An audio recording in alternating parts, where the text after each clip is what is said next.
रोज किमान 12 ग्लास पाणी प्या. हे शरीरासाठी खूप आवश्यक आहे. पाणी पिताना ग्लासाला तोंड लावूनच पाणी प्या. कधीही उभे राहून पाणी पिऊ नका. असे केल्याने गुडघेदुखीचा त्रास होतो. अतिशय गरम अन्न खाल्ल्याने हृदयविकाराचा त्रास होऊ शकतो.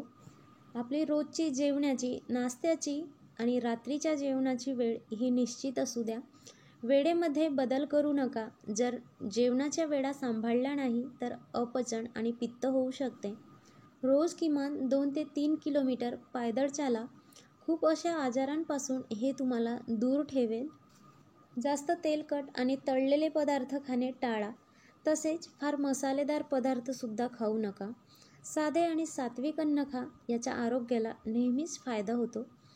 चेहरा तजेलदार आणि ब्राईट ठेवण्यासाठी आठवड्यातून एकदा तरी चेहऱ्याला स्क्रब करत राहा. यामुळे चेहऱ्यावरील डेड स्किन निघून जाते व चेहरा छान तजेलदार बनतो. जेवणाच्या अर्धा तासाआधी पाणी प्या आणि जेवताना पाणी पिऊ नये. जेवण झाल्यानंतर पण अर्ध्या तासाने पाणी प्यावे. पाण्याचे हे नियम पाळले तर तुमची पचनसंस्था चांगली राहते. लांब, जाड आणि काळेभोर व हेल्दी केसांसाठी आठवड्यातून किमान 2दा तरी केसांना हेअर ऑइल लावून छान मालिश करून घ्यावी.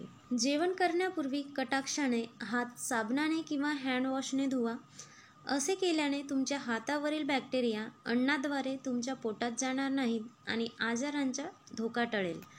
चहा तयार करताना आल्याची संपूर्ण चव उतरण्यासाठी आलं छान व्यवस्थित कुटून किंवा किसून घ्यावा व चहामध्ये चांगला शिजवून सुद्धा घ्यावा. तुम्ही रोज जे कपडे घालता ते स्वच्छ असायला हवे. पुन्हा पुन्हा तेच कपडे वापरू नका. सकाळी आंघोळ केल्यानंतर फ्रेश कपडे घाला. जर तुम्हाला दर महिन्याला मासिक पाळी काही दिवस लेट येत असेल तर दररोज किमान 2दा तरी कॉफीचे सेवन करा. याशिवाय तुम्ही आपल्या आहारात पपईचं सुद्धा सेवन करू शकता. रात्री झोपण्यापूर्वी न विसरता चेहऱ्यावरचा मेकअप अवश्य काढावा. तसेच थंड पाण्याने चेहरा धुवून झोपावे.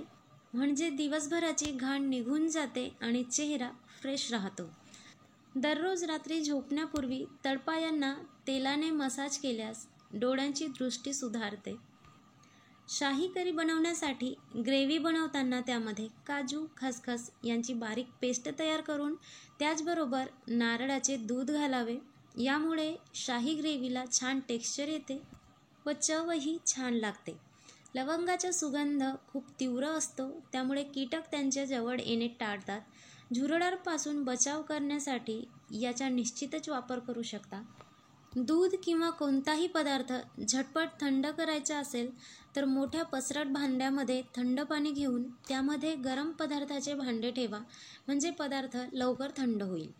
जर कधी भाजी बनवताना करपली तर त्यामध्ये 2 चमचे दही चांगले फेटून टाकल्यास दही भाजीत फाटत नाही.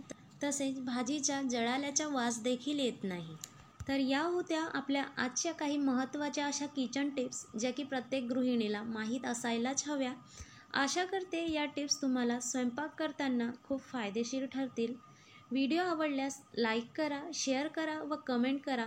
चॅनलवर अजूनही जर तुम्ही नवीन असाल तर चॅनलला लगेच सबस्क्राईब करा. धन्यवाद.